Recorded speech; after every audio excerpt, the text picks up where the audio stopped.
Hey, what's up, everybody? Video 44 coming at you with another video. All right, so for those who saw my last video, I said that the rant that I made didn't get uploaded, but it did. It absolutely did upload. So I left it there. So you have two Laker chats. One of them's a rant. First one's a rant. Second one's more of a chat rather. So now we talk about the conflicting reports that my boy Abdul, that I always reference, who's tapped in with the Lakers quite a bit. He's essentially saying that Haynes and Woj have conflicting reports about whether or not DeMar DeRozan is willing to take the MLE, mid-level exception. One saying he is, the other one saying he's not. I don't think he wants to take the mid-level exception. I don't think he does, but I think he really wants to play for the Lakers before he retires. And if he signs a one-year deal with the Lakers, at least he can say he put on a uniform. And I think that matters to him. So on one hand, it might be in his best interest to try to lock up at this stage in his career. He's, 36, something like that, about to be 36. So it's probably in his best interest to try to get as many years as possible with this contract to secure himself an opportunity at a longer career, just in case something goes wrong, he has an injury or something like that. It could really get in the way of him having a secure future. On the other hand, you know, he could probably play up his value if he comes in and has a fantastic season with the Lakers. We overachieve as a unit. Suddenly he's getting paid big bucks. My gut tells me it's probably in his best interest to seek out a 3-year deal, a sign and trade. And the Lakers look like they are willing. The problem is, I don't want to do that. I don't want to do that. Not as a Laker fan. I'd rather him just sign MLE or sign a 1-year deal. You know what I mean? Or whatever the price would be.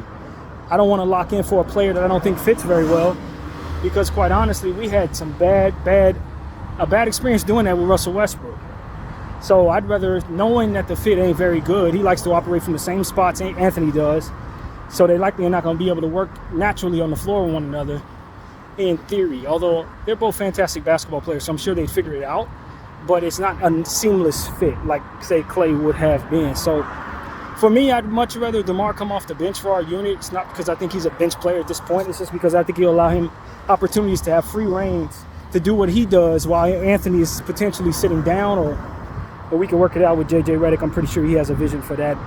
But, you know, all in all, I think the selflessness of it all will make us bring out the most of our team and allow for us to have seams that are on the floor, seamless fits that can possibly take place, because you can shake units around to find ways of showcasing DeMar, probably extend his ability to stay healthy, since he won't be taking on as many minutes. But I don't know. I'm just brainstorming that idea. I'm pretty sure we'd figure it out.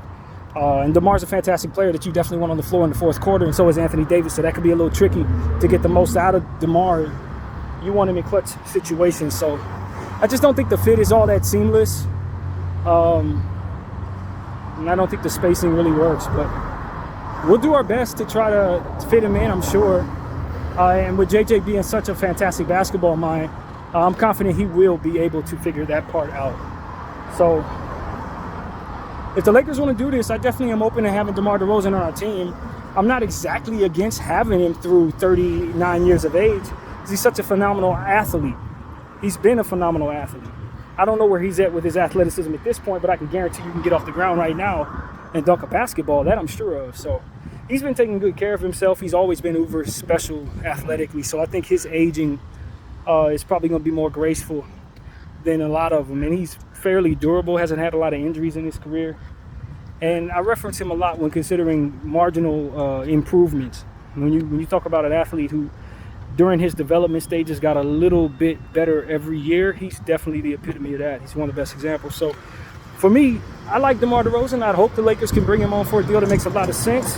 Obviously, he's a hometown kid from Compton, so I think it'll be a good experience for him to finally put that uniform on after all these years. He's had some raw deals, as we know, with the with the Toronto Raptors. Played there for 10, 12 years. They trade him away, they get a championship, send him to San Antonio before the Wemby years, so he's not going to experience the era of San Antonio worth playing for. So he just had some rough times and sent to the bowels of Chicago after that. He's just had some terrible luck. But one thing's for sure, he's made a hell of a lot of money for himself, especially with this last deal with Chicago. They paid him big bucks, and so I ain't going to cry for the man, but as far as him playing for an NBA championship, this would probably be a really good opportunity for him. But he has others. I hear that the Miami Heat may be interested as well. And I think they're hot on our tail. If we don't make the deal, they may. So whatever the case may be, he's out of Chicago. That part has already been reported. He's done with them.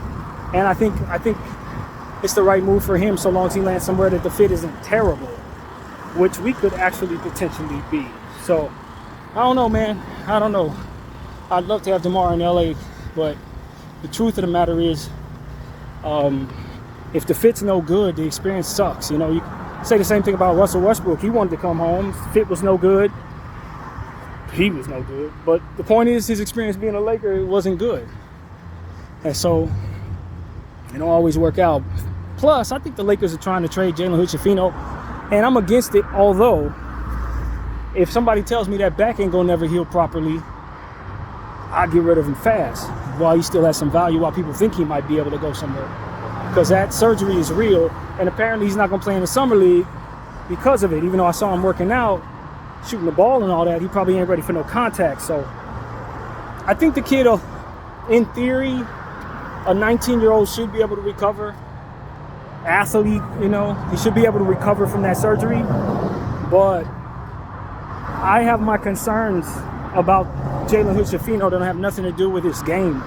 If that back is going to be a problem from here on out, you're talking about a player who may not ever get off the ground. And we've seen many who haven't. So with the right intel, I would determine whether or not I'd support keeping him on the team.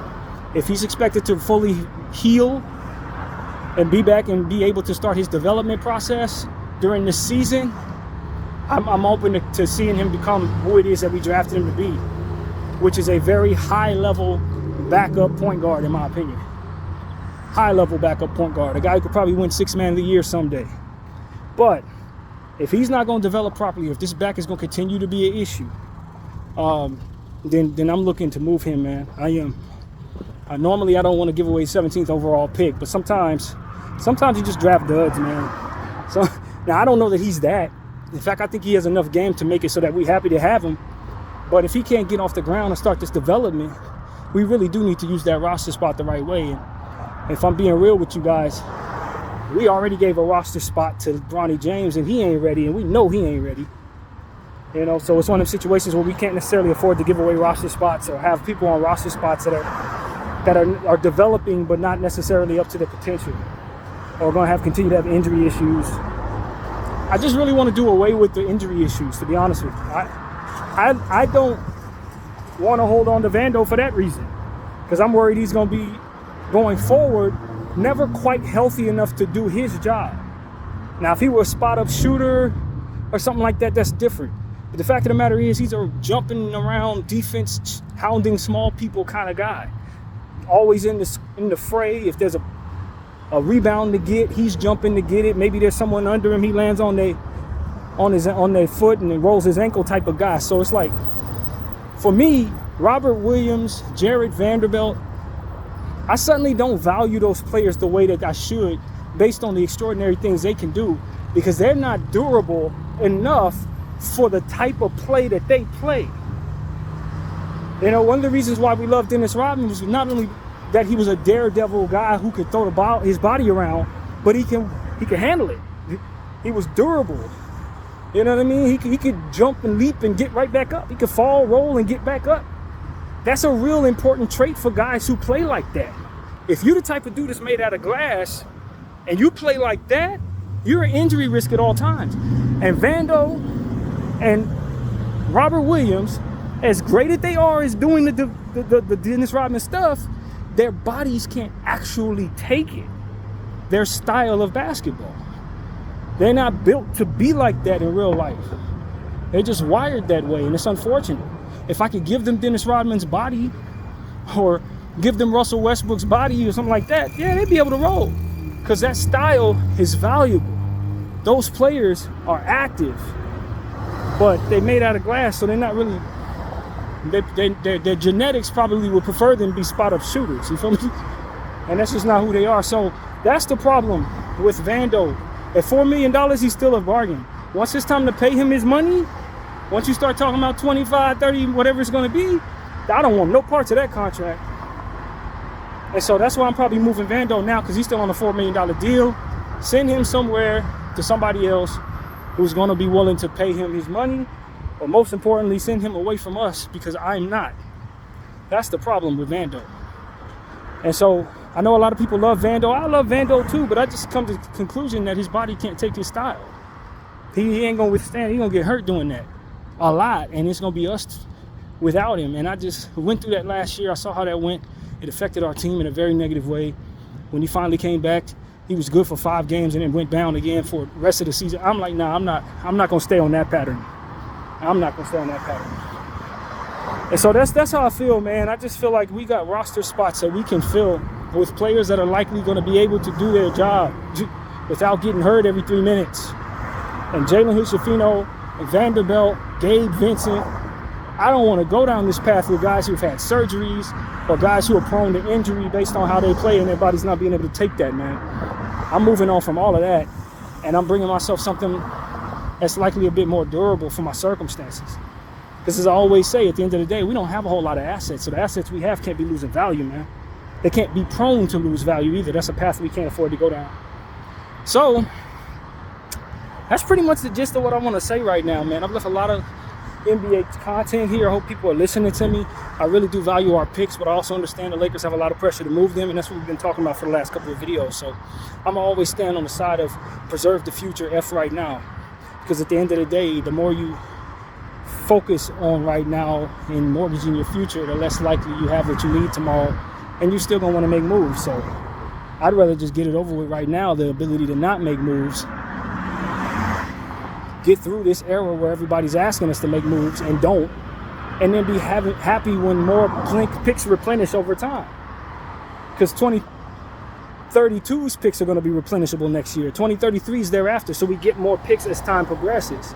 We get those years behind us, like 2027 and 2025, where we don't have picks, so we can, start having our future. So that's what I want. That's the future of the Lakers that I really believe in, not mortgage everything for right now because 40-year-old guy is about to be out. That's his business. I don't care about that. No disrespect to him, but I don't care about that, fam. Because for all I know, you're going to want to play till you're 50, and I'm mortgaging everything right now. And the first thing he going to want to do is leave when we are not able to make moves. Nah, bro. And we made all these moves for him already, which is why we're in this situation. Nah, bro. I'm going to stop that. I'm going to stop the bleeding on all that personally. But Jeannie has a different plan for finances, and LeBron James, quite honestly, is a cash cow. So people ain't really in the business of losing money, and they know they're going to lose a lot of it if he leaves. But I don't know, man. I just prefer my team to be structured properly. I don't make no money off of this, so it ain't no incentive for me to hold on to something that's impossible to work around. And I just don't care to do that. LeBron has always been exemplary on camera, but the deals that he wants, the things that his representatives demand of us and things like that, reflects how he really feels about things, and that's the problem. It's like I like a person with a good personality, but if you're gonna have everybody around you who speaks for you really showing me that you could care less about what I'm on, I'm only gonna listen to what comes out of your mouth, but so much till I start recognizing that they are the real voices for you.